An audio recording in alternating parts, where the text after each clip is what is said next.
পুরান ঢাকার লালবাগ কেল্লা এই জায়গাটি অনেকের কাছে বেশ কৌতূহলী। লালবাগ কেল্লা হলো ঢাকার একটি অসমাপ্ত মুঘল দুর্গ, যার নির্মাণ কাজ শুরু হয় 1678 সালে। শাহজাদা আজম শাহ কর্তৃক তিনি এই দুর্গটি তার বাসস্থান হিসেবে তৈরি করতে চেয়েছিলেন, কিন্তু পরে নির্মাণ কাজ বন্ধ হয়ে যায়। বিশেষত যখন শায়েস্তা খানের মেয়ে পরিবিবির অকাল মৃত্যু হয়, তিনি এটিকে অশুভ মনে করেন, ফলে এটি অসমাপ্তই থেকে যায় এবং এর মূল অংশগুলো হলো পরিবিবির মাজার, দরবার হল ও একটি মসজিদ। পরিবিবির মৃত্যুর পর শায়েস্তা খান ঢাকা ত্যাগ করলে দুর্গটি নির্মাণ কাজ স্থায়ীভাবে বন্ধ হয়ে যায়। পরে মুঘল আমলের শেষ এটি লালবাগ কেল্লা নামে পরিচিত লাভ করে। এটি হচ্ছে সেই দরবার হল। দরবার হলের ভিতরে কয়েকটি রুম দেখতে পেলাম আমরা। রুমগুলো আসলে বেশ বড় না, মোটামুটি অতটা বড় ছিল না। তো এই রুমে এখানেই তাদের বেডরুম ছিল, দুইটা রুম দেখতে পেলাম। এইটা একটা রুম, এটা মনে হচ্ছে তাদের থাকার রুম ছিল। আর এই পাশে আরেকটা রুম, আর এই পাশে ছোট্ট একটি রুম দেখতে পেলাম। এইটা হচ্ছে মনে হচ্ছে ওয়াশরুম অর্থাৎ বাথরুম। এই তিনটা রুম আছে এই দরবার হলের ভিতরে। লালবাগ কেল্লার ভিতরে তিনটি স্থাপনা, এক হচ্ছে একটি মসজিদ, আরেকটা মাজার পরিবিবির মাজার নামে যেটি পরিচিত, আরেকটি হচ্ছে এই দরবার হল।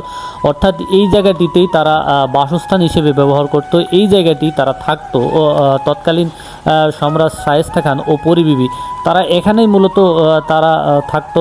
এটা মূলত দুই তলা বিশিষ্ট। আমরা উপরের তলায় যাওয়ার চেষ্টা করলাম, তবে উপরের তলায় যেতে পারিনি, কারণ উপরের তলা সাধারণের জন্য যাওয়া আসলে বন্ধ, দরজা দেওয়া ছিল, যার কারণে আমরা দেখাতে পারিনি। একটা সময় আসলে এখানে খোলা ছিল, দেখানো যেত, কিন্তু এখন সংস্কার কাজ চলতেছে, যার কারণে উপরে যাওয়া নিষিদ্ধ, যার কারণে যেতে পারলাম না, আপনাদের দেখাতে পারলাম না। তো এইটা মূলত 400 বছর আগের পুরাতন একটি ভবন, তারপরেও এখনও বেশ ভালো আছে মোটামুটি, আমরা দেখতে পেলাম। এই ভবনটি 400 বছর আগের পুরাতন স্থাপনা।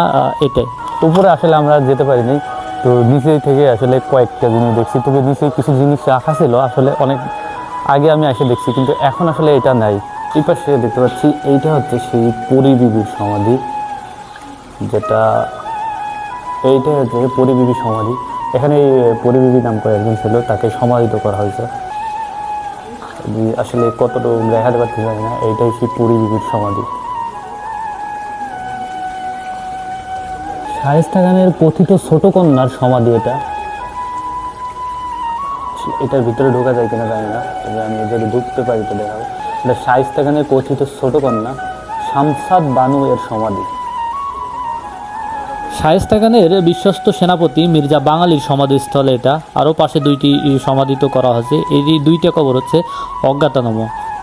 আসলে ঢাকা শহরের ভিতরে এত বড় পুকুর আমি দেখিনি, তবে দুঃখের বিষয় এই জায়গার যে গভীরতা, এখানে পানি থাকে না। বর্ষার সময় হলে কোনো মতো পানি থাকে, কিন্তু যে তাছাড়া কোনো সময় পানি থাকে না। এটা হচ্ছে লালবাগ কেল্লার ভিতরে।